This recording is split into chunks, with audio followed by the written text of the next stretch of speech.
রেজিমের আগে যারা ছিলেন সেই মামলাগুলোতে একটা চার্জ হিয়ারিংয়ের জন্য ছিল, আরেকটা ডিফেন্সের সাক্ষী জেরা করার জন্য ছিল। সেই পক্ষে ডিফেন্সের পক্ষে থেকে তারা আবেদন দিয়েছিলেন যে তারা সময় চেয়েছেন 3 মাস করে, সেই দুটো মামলায় সময় দেওয়া হয়েছে, কারণ তাদের আসামিরা অসুস্থ, অনেকের যে সমস্ত ডিফিকাল্টিজ আছে সেগুলোর কথা তারা বলেছেন, এবং সে কারণে আদালত ওই দুটো মামলায় 3 মাসের জন্য সময় দিয়েছেন। 3 মাস পরে ওটা শুনানি হবে। পরবর্তী 4টা মামলার মধ্যে প্রথম দুটোতে আমরা, একটা হচ্ছে যাত্রাবাড়ির কেসের মধ্যে আমরা 3 মাসের সময় বৃদ্ধির জন্য আবেদন করেছিলাম যে তদন্ত শেষ করতে আমাদের সময় লাগবে। এখানে আমরা বলেছি যে যাত্রাবাড়িতে কয়েকশো মানুষ নিহত হয়েছেন এই আন্দোলনের সময়, তার মধ্যে 38টা অভিযোগ আমাদের কাছে ভিকটিম পরিবারগুলো করেছেন।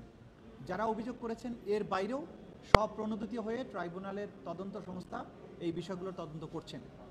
সেই ক্ষেত্রে এখন পর্যন্ত তদন্ত সংস্থার কাছে কয়েক শত ভিডিও ফুটেজ, 150-র অধিক মানুষকে সরাসরি জবানবন্দি রেকর্ড করা হয়েছে। এই তদন্ত শেষ করতে আমাদের আরও সময় দরকার তদন্ত সংস্থা, সেজন্য তারা 3 মাসের সময় চেয়েছেন। সেই 3 মাসের সময় আদালত আমাদেরকে মঞ্জুর করেছেন। আরেকটা ছিল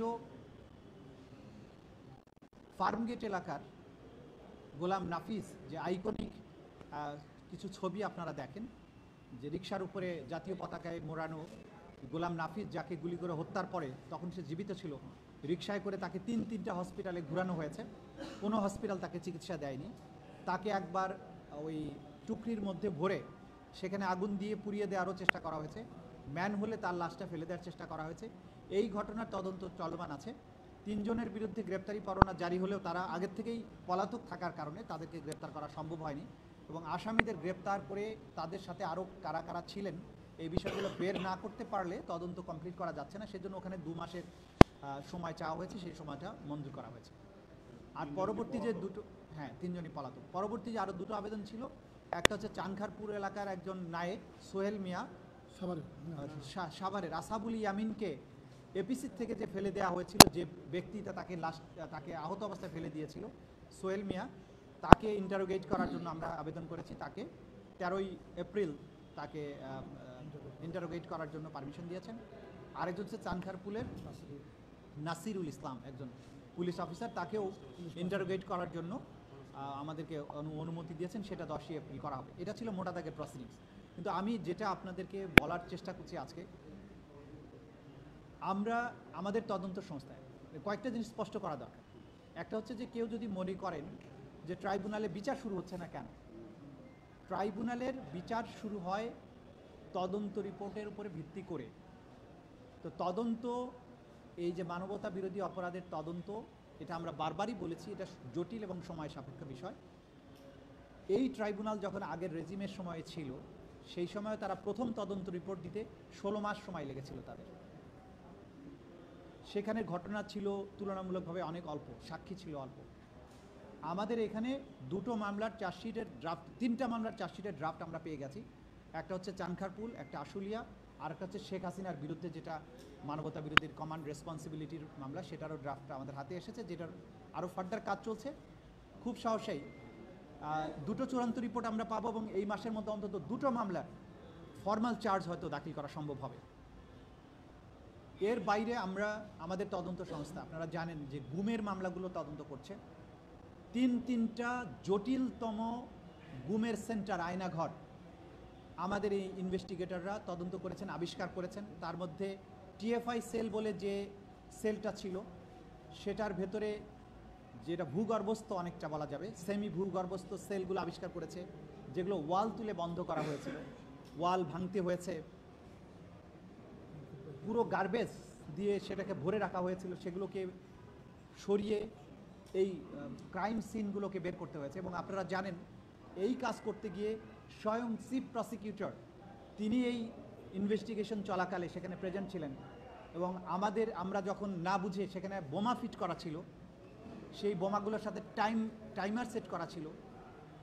আমাদেরকে অ্যাপারেন্টলি বোঝা যায় যে এই ইনভেস্টিগেশন করতে যারা গিয়েছেন তাদেরকে হত্যা করারও চেষ্টা করা হয়েছিল। এত সব জটিলতার মধ্য দিয়ে যে কাজগুলো এগিয়েছে, সেগুলো প্রতিদিন জনসম্মুখে আসেনি।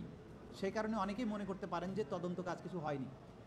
তদন্ত কাজ যা হয়েছে, যেদিন প্রথম দিন ফর্মাল চার্জ দাখিল হবে সেদিন থেকে সবাই উপলব্ধি করতে পারবেন।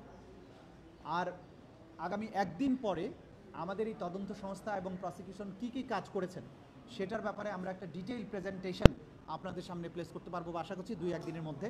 সে ব্যাপারে এই ব্রিফিং শেষে আপনাদের মধ্যে যারা যারা শুধু রিপোর্টার তারা এসে একটু আমাদের কনফারেন্স রুমে বলবেন, আপনাদের সাথে আমরা কথা বলতে চাই।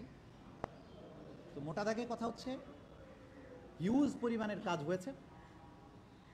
লয়ার হিসাবে প্রসিকিউশন টিমের কাজ হচ্ছে যখন ম্যাটেরিয়াল চলে আসে, তদন্ত রিপোর্ট চলে আসে, তাদের কাজটা কোর্টরুমে শুরু হয়।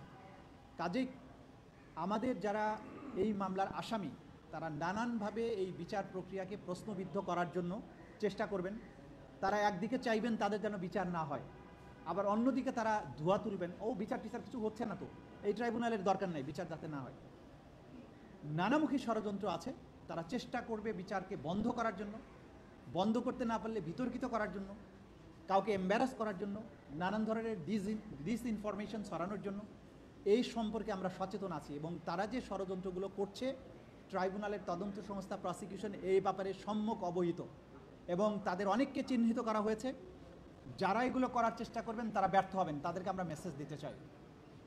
কোনো রকমের স্ক্যান্ডাল ছড়িয়ে বিচার প্রক্রিয়া বাধাগ্রস্ত করা যাবে না, কারণ প্রসিকিউশন এই ব্যাপারে 100% ফেয়ার আছে।